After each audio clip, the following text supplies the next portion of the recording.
Hi there, I'm going to show you how to do an Asian smoky barbecue sauce today.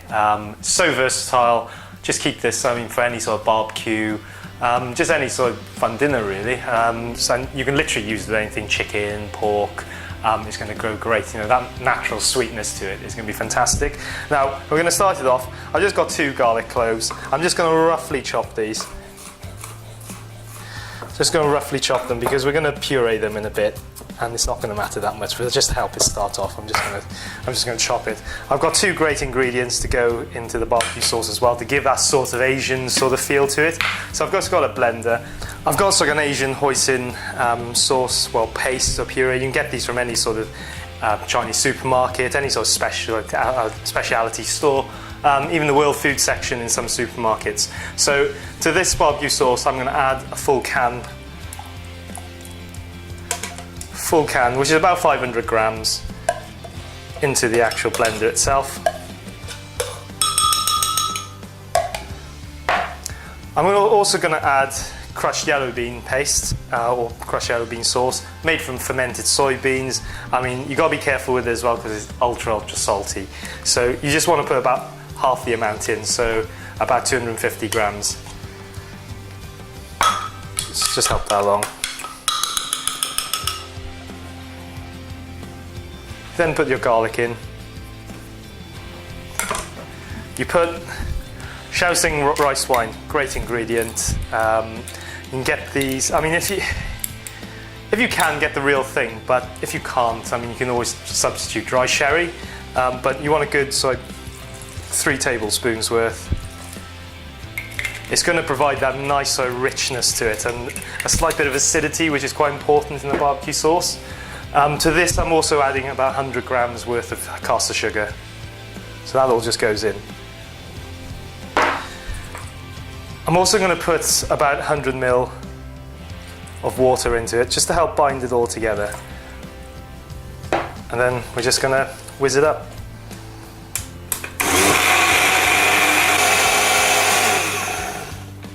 Right, that should be done.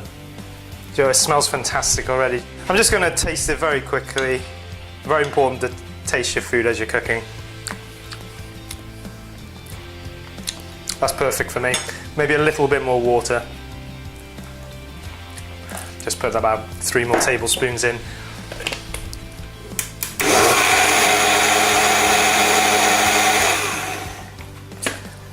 You want it to the consistency. It should be quite runny,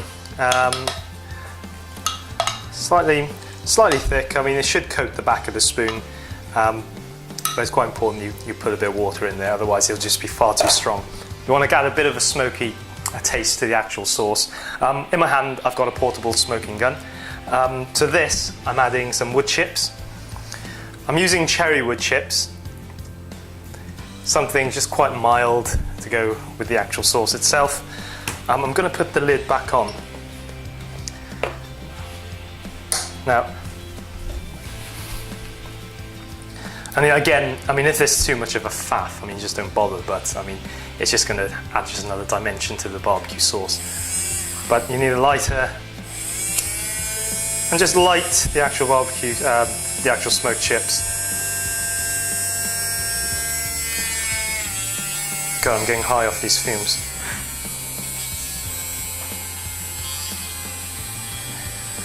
And just fill the chamber full of smoke. And then just let it sit. Give it one more whiz.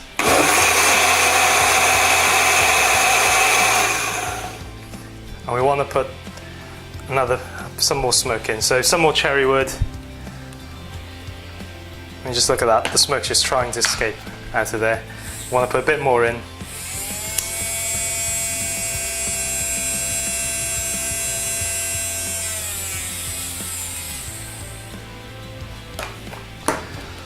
That is smoking.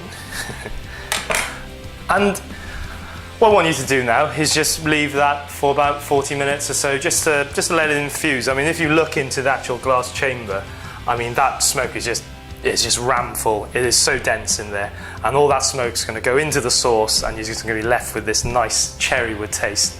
to the actual barbecue sauce itself, which is going to be fantastic, you know. So you're just getting barbecue flavored food from just your own oven.